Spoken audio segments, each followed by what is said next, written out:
Men принципim ошол үчүн мен эч кимди колдой албайм. Мен ушул бүгүнкү иштеп аткан Жапаровду колдойм деп эле ачык эле айттым. Акча деген мындай алмаса сөзсөчү. Бир бери дегенде 1,5-2 миллиард доллар бар. Ошо мен билем каяктан алган. Аны шайлоо көрсөтөт. Эгерде азыр алдыдагы шайлоо таза болсо, аны эл чечет деп мен аны айта албайм.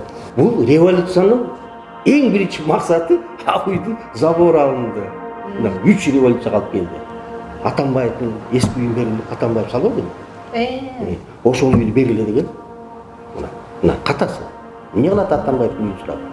Саламатсыздарбы, урматтуу Факты KG'нин көрөрмандары, кайрадан сиздер менен эмгегим элиме көрсөтүүсү. Бүгүнкү сиздер менен маек кура турган инсан белгилүү Бишкек шаарынын мурдакы мэри Нариман Тулеев болмокчу. Саламатсызбы? Жакшысызбы? Жакшы. Сиз менен бүгүн затайын бир жакшы отуруп маек куралы деп кирип калдык. Эгер уруксат берсеңиз, суроолорду зат берейин. Сиздин алгачкы Нариман Тулеев деген аттын элге таанылган жылдар кайсы жыл болот жана ошол эле учурда кайсы эмгегиңиз менен баягы элдин оозуна алына баштагансыз? Ошол Ал билбейм, ал качанда баягы кандай десем эми биринчи элдин оозуна илине баштаганым ушул темир жолдон болуш керек. Темир жолго мен барганда мен ушу билем, жымжырт темир жол ушул 5,5 миң кишиден бир 5 миң киши, 500 иштеп атыптыр, калган баары баягы бес ажырайны кетип анан бир жылда ошол 5,5 миң киши 3 айдан кийин жумушка чыгышты. Бир жылда ошол адамдар 2 миңге иштей башташты. 2 жылда мен кетип атканда ошол темир жолдор илеп калды да. Анан ошондо мен ойлойм, ошондо ушул атым чыга баштады. Оңдосо болот турбайбы, жазаса болот турбайбы. Анан баягы кыргызда айтат го, келгениңе сүйүнбө, кеткениңе сүйүн деп. Анан эгерде артыңан жылуу сөз уксаң, бул биринчиден бир сыймык экен, экинчиден баягы иштеп кеткен ошол белгиси болот экен. Сиздин баягы кетип калгандан кийин ыйлап калышты деп атпайсызбы? Ошондойдур. Жакшы жумуштарды бүтүрүп кетсеңиз керек да, ошол темир жолдо иштеп атыпчы. Өзгөчө кайсы кадамдарга бардыңыз ошол учурдачы? Эми мисалы мен иштеп аткан, мен келгенде темир жолдун бюджети 700-800 миллион сом экен. Мисалы мен кетип атканда 3,5 миллиард сомго көтөрүп кеттим. Мисалы ошондо канча, ошондо 4 эсе 5 эсе көтөрүп кеттим. Айлык 1,5 миң сом экен. Ошондо ошол 1,5 миң сомдо 6 айдан бери албагандар бар экен. Менин алдымдагы жетекчи айлыкка банкадан 1,5 миллион доллар айлык кредит алып туруп, ошону бергенден кийин дагы 6 ай карызы бар экен. Мисалы 1,5 миң сом айлык эл ошонун 6 айдан бери ала элек мисалы. Ошону мен 3 айда жаптым. 3 айда жаптым. Мен кетип атканда айлыктары мисалы башы 100 миңден ашты. Ылдый жагы бери дегенде бир 20 миң сом. То есть 2 жылда 10 эсе 15 эсе көтөрдүк айлыктарын. Анан албетте тиги эл бул биринчи, экинчиден биздин вагондор ошол кезде тилекке каршы казактарда, орустарда киргизбей калган. Мына биздин самолеттор черный списокко кирип учпай калбады мисалы, Европа территориясында башка территория. Ошондой эле биздин вагондор, пассажирский вагондор чыкпай калган. Улуксат жок биздин вагондорго. Жапжаңа 60 вагон алып келдик. Бекер, бир тиын төлөбөй. Бекер, мисалы 60 вагон алып келдим мисалы. Ошого кездеги президент 60 вагон 5 локомотив алып келген үчүн бекер Манас дебедим, даңк медали менен мени эметти, ошол эмгекти баалап. Анан 2 завод куруп кеттик ушу 2 жылдын ичинде. Вагон ремонттун 2 завод, бирөө пассажирский вагон ремонттогонго, бирөө грузовой вагон. Россияда эски заводду бузуп аткан жеринен ошол жерден бир тиын төлөтпөй туруп, ошол жерде болгон оборудованиясын вагонго жүктөдүм да бияка алып келдим. Дена бу жерден оңдоп туруп, мелтирете жасап туруп, жыпжаңы станоктор болуп калды. татынака мына бүгүнкү күнгө чейин иштеп атат. Анан алгачкы баягы саясатка кадам таштаганда канча жашыңыздан таштадыңыз? Оор болдубу сизге ошол учурда ким мындай жол көрсөтүп алдыга кадам таштатты да? Жок, мен эми саясатка көп аралашкан жокмун. Баягы өзүм бизнесте жүргөндөн кийин саясатка аралашпай только ушул хозяйство жумуш менен жүрүп аттым. Мисалы негизи аралашайын деген деле жокмун, бирок баягы эме бар турбайбы? Ар бир аралашып кетет. Баягы эгерде сен аралашпасаң, сени аралаштырат. Анан ошентип аралашып кетет экен. Айла жок. Бул эми билесиңер да, саясат ушунчалык жир, ушунчалык кандай десем бир саясатта биздин кандай десем бир 70-80% саясатчыларыбыз атасын деле энесин деле сатып кетет. Мисалычы бүгүнкү сүйлөгөнүн эртең танып калат экен, эртеңки сүйлөгөнүн бүгүн таанат экен. Анан мындайга мисалы андайды көрбөгөн жаман биз мисалы башкача болуп калат экенбиз да. Статтарыңыз барбы, кимди эсептейсиз? Эми кандай десем, мен бир эле кишини башка жагы эме айтам, бул Рузвельтти. Ошол киши канчалык ооруса, ошол киши канчалык мындай кыйын турмушта өтсө да, ушул Америка кылган Рузвельт болду. Ушул согуштун убагында дагы ушул Сталинге да отпор берип, ушул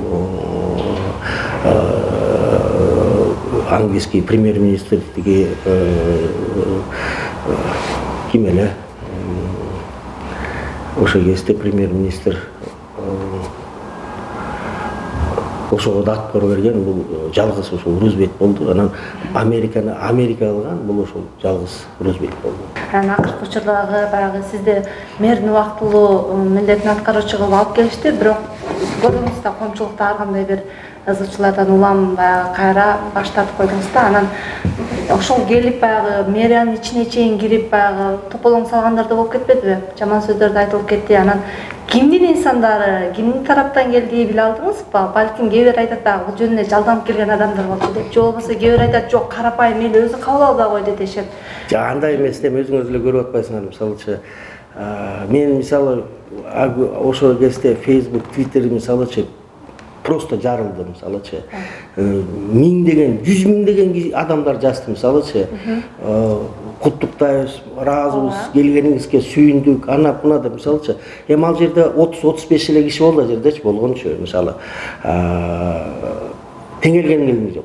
Кимдин адамдары? Ал эми баары көрүнүп турбады. Мисалы кайсы партиядан келип ким мэр болом деп жүргөн. Мисалычы туурабы? Мен айтпай эле коеюн, эки партиядан жүрдүм, мен мэр болом деп жүрдүм. Мисалычы анан эми бирөөнүн деңгээлин өзүңөр көрдүңөр, тиги кантип иштейсиз, кандай иштейсиз десе, мисалы өзү пресс-конференция бергөндө өзү да бир суроого жооп бере алган жок. Баары эмне деп сураса, эмне арашпайчы деп. Мисалычы эми ошондой деңгээл, ошондой адамдар келип, ушул Бишкек шаарды башкарам деген бул эми бай сактасын.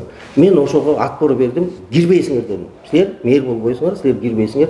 До конца туруп бердим. И более-менее бир адамын коюп бергенде татынакка кетип калдым. Анан бул 30 адам, 35 адам, мисалы бул Бишкектин тагдырын чечпейт да буларчы. Туурабы? Мен деле мисалы ошол күнү мисалы шаарлыктарды сурансам, мен деле ошол күнү мисалы колдогула десем, мисалы ол жерге 10 миңдеп адам чогулмак. Мисалы жазып атты да мага. Чогулалык эртең келелик деп мисалы. Ошол эле мугалимдер, ошол эле врачтар келелик деди. Мен койгула дедим. Тынч дедим. Айланайын, бул мисалы ойлобосун тиги Тулеев должностко керек экен, должност эме керек экен деп. Мен шаарга азиз сурангандан бардым. Эмнеге анан аягына чейин чыкпай, ошончо эл колдоп атса, аягына чейин чыкпай кетип калдыңыз? Анан эми мындай деп кетип калбасам, мынтип баргандан көрөк, андан көрөк бир жеринен ойлодум, лучше шайлоо менен келейин деп. Анан шайлоо менен келгенде, а жерде жанагы 5 киши, 10 киши, 20 киши тагдырын чечпейт. Эгерде шайлоо Бишкектин тургундары колдосо, действительно колдосо, ошол Twitter'ге, Facebook'ка жазып, шайлоого келсин, марттын аягында апрелде шайлоо болот. Келип колдосо, анан ошондо элдин мэри болсоң, мисалы спокойно иштейсиң, татынакай, эч кимден коркпой иштейсиң, эч кимден эметпей иштейсиң. Анан мындай ушундай тополоңдо мисалычы ошол ошол тополоңдо мисалы 5-нде ушул жерде ошолор менен мен да жүрдүм мисалычы. Ушул жерде 15 000 кишинин арасында ушул жерде мен жүрдүм. Ошоларды площадька чейин жеткирип коюп анан өзүм артка келдим. Бул жерде мени келип такалап байке алдыга желек болуңуз, лидерлер жок, эч ким жок. Жол болсо азыр мына күндү өрттөйбүз деп ушуга чейин бардык да мисалычы. 300-400 адам ушул жерде күндүн алдында турган, күндүз кетип атты. Тамагын берип аттым мисалы площадьтагыларгачы. Акчалай берип аттым, тамагын берип аттым. Анан мындайга келгенде Нариман жакшы. Анан тигиндеге келгенде Нариман жаман болуп калды да. Карашып мен тең келген жокмун. Шайлоодон сүйлөшөбүз. Бул айрымдары дагы жазып атпадыбы? Курманбек Салиевичтин кишиси деп ошол эле учурда мурдакы мэр болуп жүргөнүңүздөгү баягы 200 автобустун айынан баягы соттолуп кеткениңизди да эске алды да. Анан ушулар себеп болуп койгон жокпу сиздин ушул тополоңдо сиздин? Мен бир нерсени таң калам да. 200 автобуста какшай беришет да. 200 автобустун артында 400 автобус бекер келди. Эмнеге аны айтпайт элчи? 400 автобус айтыш керек да. 400 кагалайын калктар айланайын. 200 автобуста биле калпайтып атышат. 200 автобустун артында 400 автобус бекер алып келген. Бекер Кыргызстандан бир тиын кетпей. Эмнеге Южный магистраль мисалы бекер салынды, Тулеевдин оңунда, ал эмнеге айтылбайт? Бакамбаева жол бекер салынды, бул эмне айтылбайт? Миңдеген жолдор, парктар, площадь Алатоо бүт бекер салынды, баары эмнеге айтылбайт? Ушул жабышкан автобус.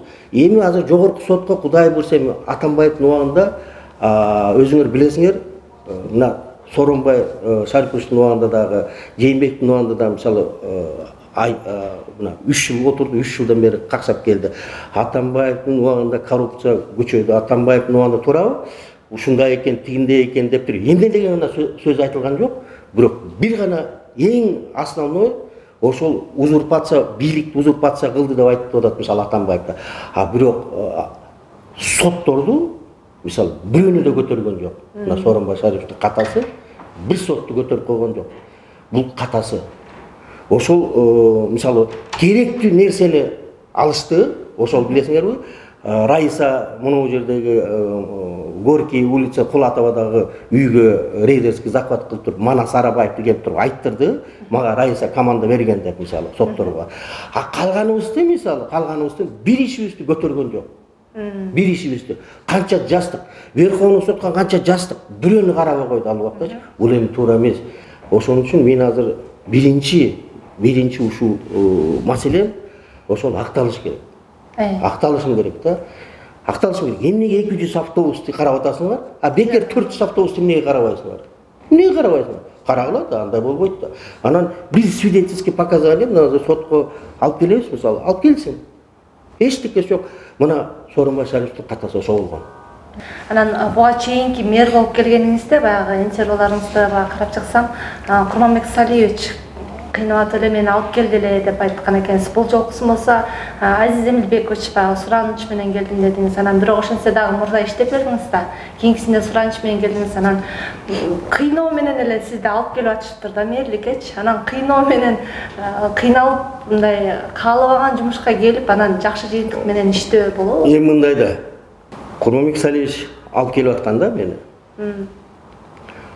Мен жанагы бир партиялаштар тиги пресс-конференция деп атпайбы, мен иштейм, ТЭЦтен баштайм, коррупция ошол жерде деп. Мэрияга ТЭЦтин тиешеси жок. ТЭЦ тиги энергетиктерге карайт мисалычы. Ал коррупцияны прокурор менен тиги ГКМБ, Финполиция карайт туурабы? Мэрдин эч кандай, мэр бул хозяйственник мисалы. Анан баягы бир эле нерсе, бул ошол жерге келип алып, анан биринчиден өзүң уят болосуң, иштей албасаң. Экинчиден ошол жетекчи ким алып келсе, ошону уят кыласың. Билесиңерби, тиги Данияр Токтогулович мэрияга алып бит аберин чыгарган, менин алдымда. Шаар ошол эле Ногоев айткан, мусорду жеңиш болбойт экен. Мусор деген бул айланайын, бул немистерди эле экен айланайын. Кумурска экен чыга берет экен деп. Мына Ногоевдин сөзү бул. Данияр келгенде да ошондой болгон мисалычы. Анан эми ошол бир эле нерседен коркосуң мисалычы. Келип, эгерде иштей албай калсам, уят болосуң деп. Анан ошол үчүн мен каяка барбаган десем, каяка барбасам да эртең менен мисалы 6-да 5-те жумуштан чыгам, үйдөн чыгам, түнкү 12-1-де иште кетип аттык мисалы. Ошол мен ойлойм, тим эле укмуш иштейт деп айта албайм. Тим эле элдин баарын жыргатып койду деп айта албайм мисалы.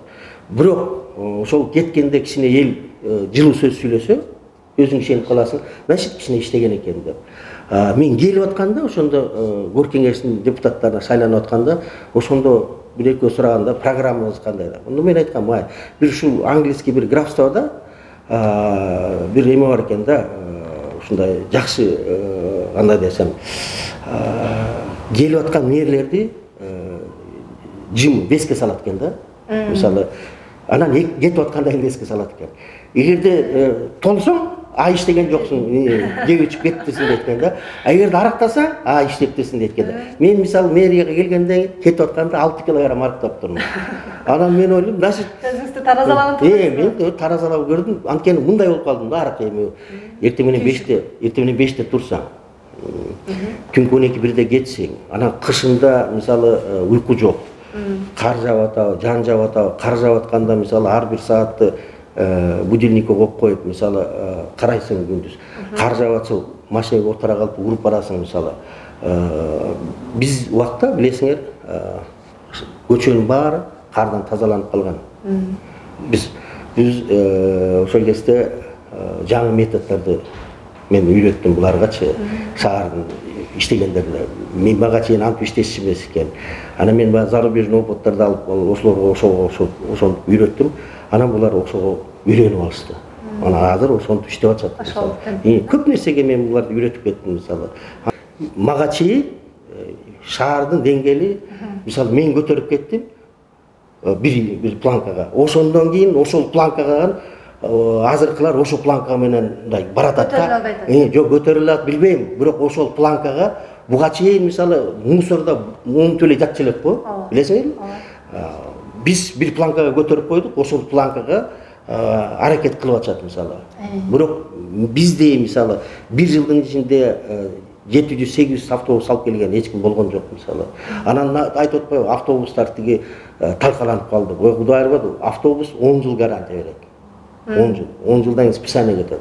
Милдетин аткаруучу болуп келгенде, планерка өтүп, ал жерде кызматкерлер менен дагы сүйлөшкөнгө жетиштиңиз. Анан ушул эгерде дагы кетпей турганыңызда, шаардын эмнесинен, кайсы багытынан баштап иш баштайын деп пландадыңыз эле, эмнесинен баштайын? Мен айтпадымбы. Мен 6 айга келдим, апрелге чейин. Эгерде 6 айга чейин шаар өзгөрүлсө, шаардыктар шайлоону шайлайт деп едим. Туура? Мен башка эч келген жокмун. Мен дагы дальше иштеген деген жок. Мен 6 айга келдим.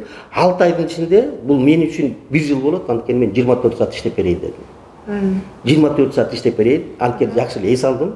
24 саат иштеп берейин. 6 айдын ичинде шаарлыктар шаарды тааныбай калмак. Апрелдин 10-unda, апрелдин 20-сында шаарды тааныбай калмаксыңар да. Тилекке каршы болбой калды. Бир ягынан карап отурам, өзүм деле туура болду мисалы. Баягы эмне болбосо да Кудай таалам ушундай кылды. Значит, ошондой керек экен. Мен бийликке жан талашпайм деп дайыма айтып келесиз. Мына эми алдыдагы шайлоолордо мен шайлоо менен келем деп атасыз да. Анан кандай болуп калат эми? Билем эми мындай да. Шайлоо эгерде эл колдосо, эл шайласо, келип иштесе болот. Анан бирөөнүн алдында баягы бирөө коюп, тиги мисалы өз убагында билесиңер, мисалы Бакиевдин убагында иштедик. Баарыбыз деле Бакиевчи кылып койбоду. Мисалчы, Бакиевдин кеткенде канча болду? Туура? 10 жылдан ашты Бакиевдин кеткенинечи. Ушуга чейин Бакиевчил деп турат. Бакиевди унутушкула. Алдыда турмуш, алдыда жашоо бар, алдыда башка мына Бакиевден канча салмашты мисалычы. Мынтип отурсак, мына азыр бирин камап отуруп, аскүдө эч ким калбай калат иштегенге мисалычы. Туурабы? Буну да токтотушубуз керек. Шуну токтотуш керек. Мына азыркы тиги Садыр Нургажоев туура кылып атат, камабай. Камаганда толк жок. Ол мисалы аны калмап, саясий кууntuk алып, тигинтип, минтип мисалы. Мына ошол бүгүнкү ошол кезде бизди кууntuk алган Алмаз Атамбаев эмне болуп атат мисалы. Мына ошол бүгүн көчөгө 3 күн мурун ошол мен жаткан 47-де камера алып барып, мен жатып, мен ремонттоп койгон ошол алып барып жаткырышыптыр мына тагдырдын. Дароо эле ушуга улай суроо атайынчы. Кечиримдүүсүзбү жашоодо? Кечиримдүү. Анан мына кече эле ушул Раиса Атамбаева да чыкпадыбы? Мына Алмазбек Шашеновичтин акыбалы оор үй камагына чыгарып койгула депчи. Анан жашоо бумеранг чындыгында сиз айткандай эле кайра эле сиздин ордуңузга барып калды да анан сиз ошол үй камагына чыгышын колдойт белеңиз. Мен да сурангам да. Экөөбүз Атамбаев экөөбүз жакшы болчубуз. Мисалы мен ошо Атамбаев менен эмнеге камалдым? Ошол Садыр Нуркожоевичти защита кылып, Камчыбек Кыдырсаевичти защита кылып атып камалгам ошол кезде. Мына ошолор менен чогуу алып, ошолор биз бир болобуз деп отуруп, ошондон булар ата журтты талкалаган. Бул биринчи себеби. Экинчиси Гор кеңешке бир 2 жума калган шайлоого биз даярданып атканбыз. Ошол Гор кеңешке барбасын ата журт деп туруп, экинчиси ошол болду. Үчүнчүсү жана премьерликке чыккан деп туруп, ошону Бабанов экөөбүз премьерге чыкканда ошол болду. Анан төртүнчүсү биз бир команда болуп бекем туруп алган үчүн бул болду. Анан Раиса айтып атпайбы мисалычы? Үй камагына чыкты. Үй камагына чыкты. Эми миллион деген ушерп кылып атат, Мен да Атамбаевден сурангам. Ай, мен күнөөм жок. Мунун жөн эле прокурорлоруңар жазып атат. Жөн эле моюң илип атасыңар десем, соттун иши боло электе эле, мисалы биринчи инстанция следствие болуп атканда эле, боло электе эле, ошондо айткан, төлөп кой чыга бер деп. Мен айткам, кантип мен төлөйм? Мага эгерде доказательство жок болсо, деп мен таң калгам. Төлөп кой, мен эме чыгарып коем сени деген. Анан ошол сотко барбайсың, влиять этип аткан ошол болуп атпайбы? Ошо менен мен Верховныйга чейин турдум до конца мына.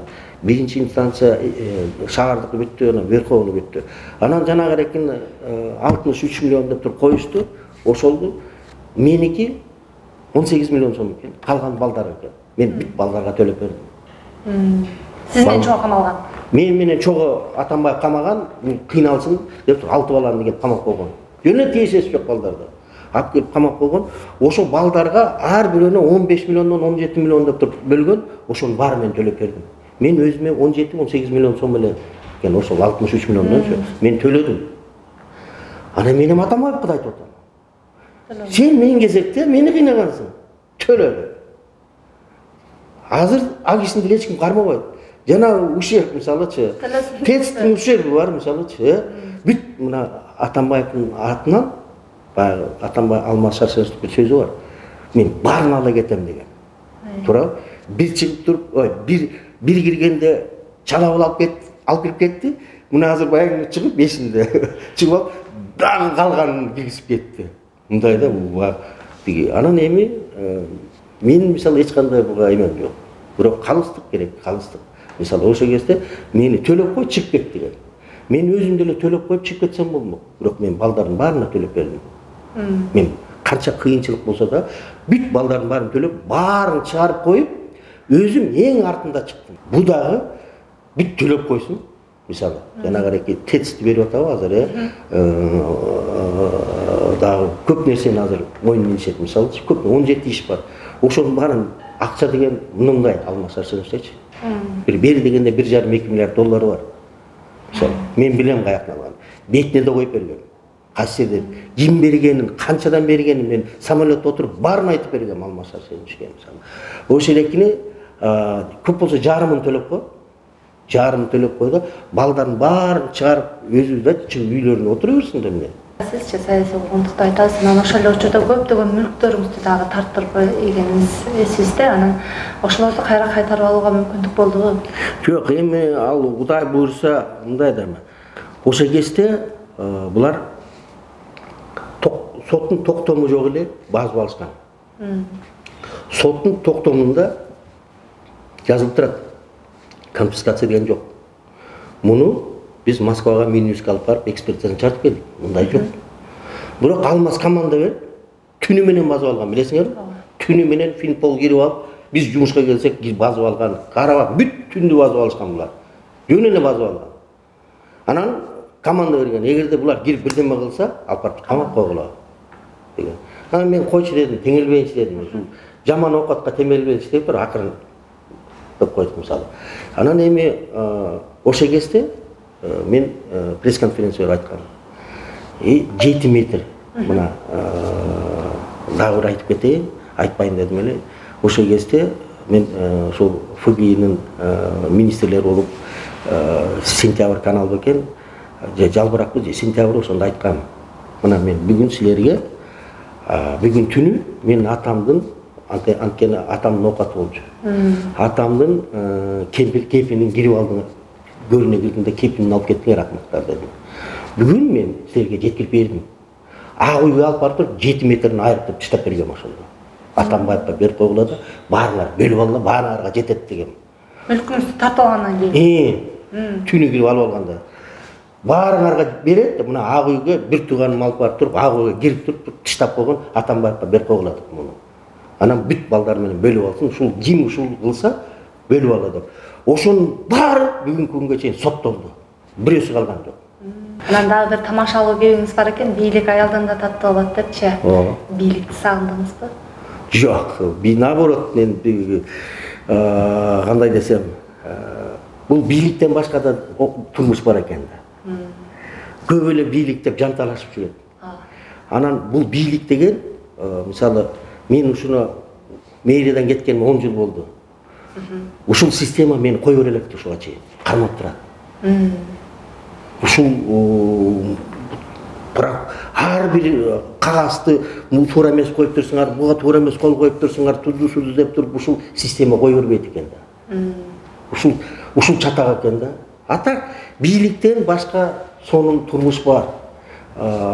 Мисалы, азыр телефонго чалып, мисалы, главтурга чалып, мисалы, любой агентствого чалып, мага Москвага же Дубайга же тияка же Парижге билет таап берчи десең, алып берет, отурасың, татынакай кетесиң, үй бүлөң менен. Үй бүлөң мисалы, ошол эле темир жол, ошол эле мэрияда жүргөндө мисалы 4 жыл мен бийликте болдум, 4 жыл көрбөй калгам үй бүлөнү. Мисалы, ошол үй бүлөмдө айтып калган, асмандап кеткенсиз, биз менен сүйлөшпөй калгансың деп мисалы. Эми ал сүйлөшпөй калган себеби түнкү 1-де келсең алар уктап калат. Эртең менен 5-те туруп кетсең алар уктап жатат мисалычы. Анан көрбөйсүң да. Анан суббота, воскресенье иштейсиң. Анан ыйлайт, бирге убакыттың болобу депчи. Азыр болсо татынакай үй бүлө менен, бала бакыраң менен, мына ошол ырыс деген ошол, бакты деген ошол. Ал тиги жанагыраки должност отуруп алып, кармап отуруп, бийликти кучактап отурган ал башка. Мындай ийгиликти багындырган лидермен деп өзүңүз айта аласызбы? Эми аны эл чечет. Мен аны айта албайм.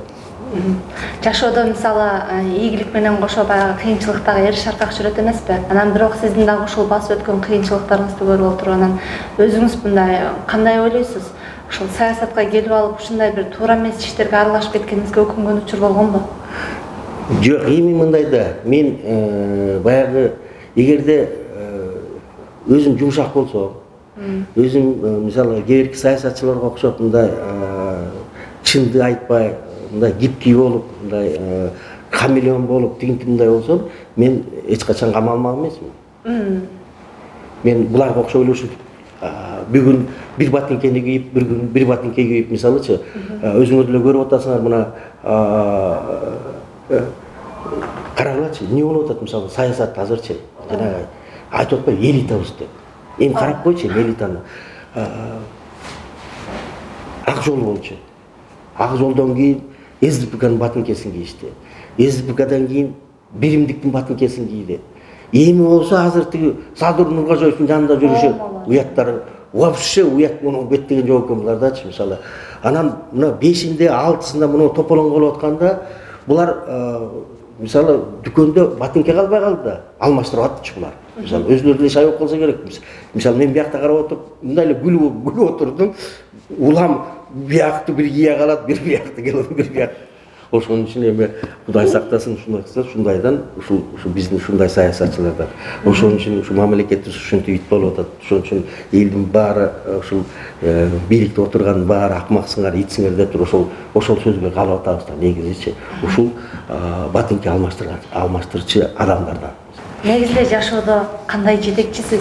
Катуу мүнөздүү же жумшакпы? Көбүнчө эмнени талап кыласыз дагы кол алдыңыздагылардан?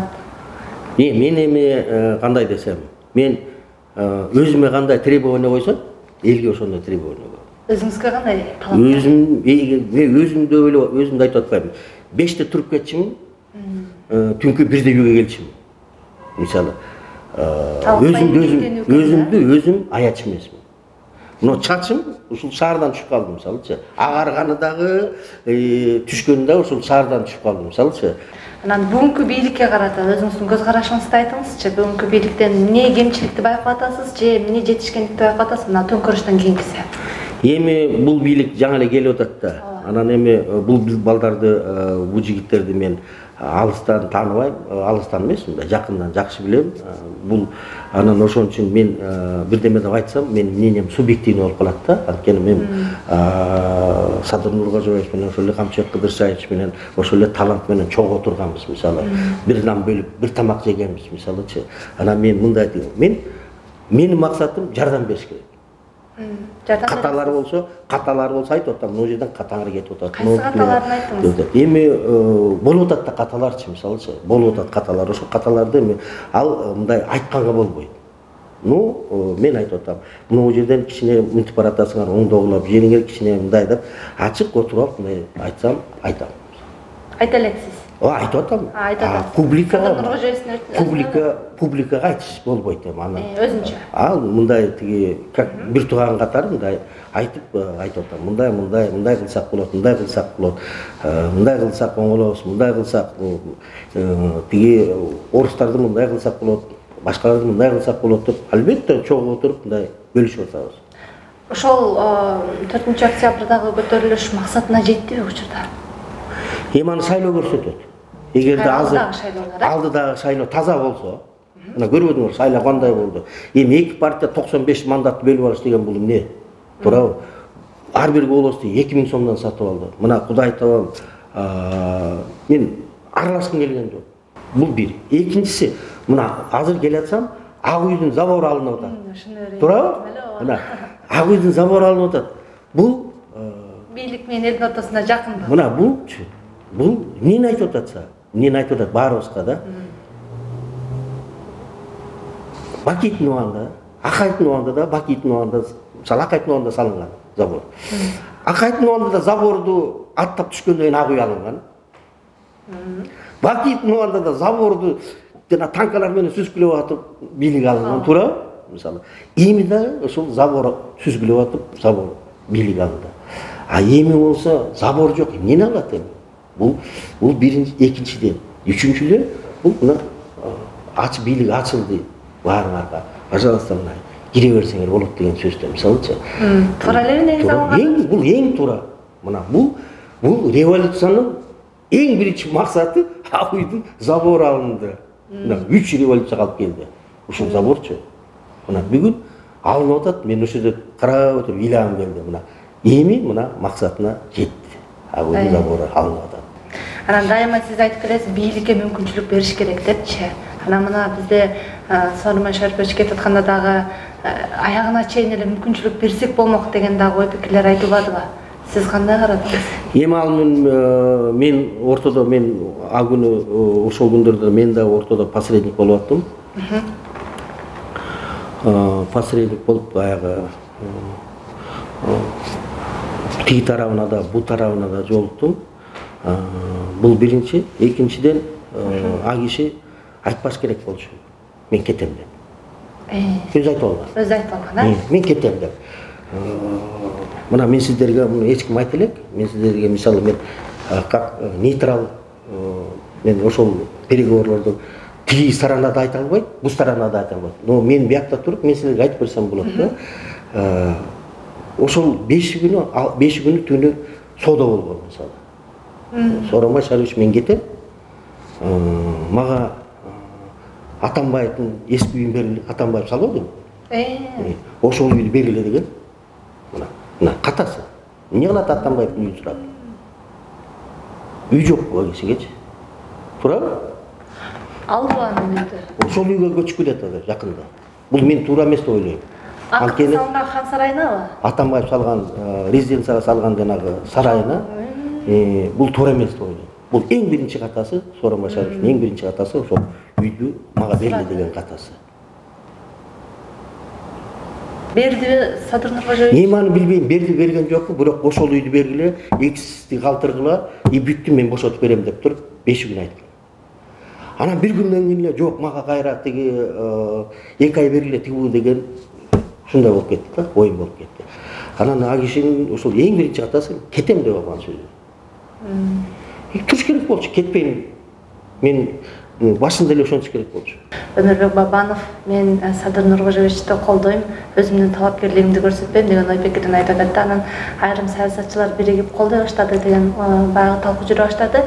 Сиз кимди колдойсуз эгер сыр болбосо? Эми мага деле келип атат. Мисалы түштүк кадрлар келип атат. Тандем болбой элекпи, мисалы сиз Северден, биз түштүктөн бололук деп. Анан көп эмелер келип атат, айрымдар. Ошол основной кандидаттардан адамдар да келип атат. Мисалы мен айттым, алтындарын. Мен Садыр Нуркожоевич экөөбүз бир нан бөлүп жеп калганбыз. Мисалы мени канча тепкилесеңер сабасаңар да мен нанды сатып кете албайм. Анан мен принципим ошол үчүн мен эч кимди колдой албайм. Мен ушул бүгүнкү иштеп аткан Жапаровду колдойм деп эле ачык эле айттым. Кандай Жапаров, кандай колдойсуң? Сени мэриядан ыргы тийишпеди, тигиндей мындай деп. Эми ал ыргы тийсе өзүлөрүнөн мисалы. Бирок мен как тиги бир аш мисалы бир бөлкө бөлүп жеп калган менден мисалы эч качан мен сатууга бара албайм. Бул принцип. Жакшы. Учурда эмнени алексиз?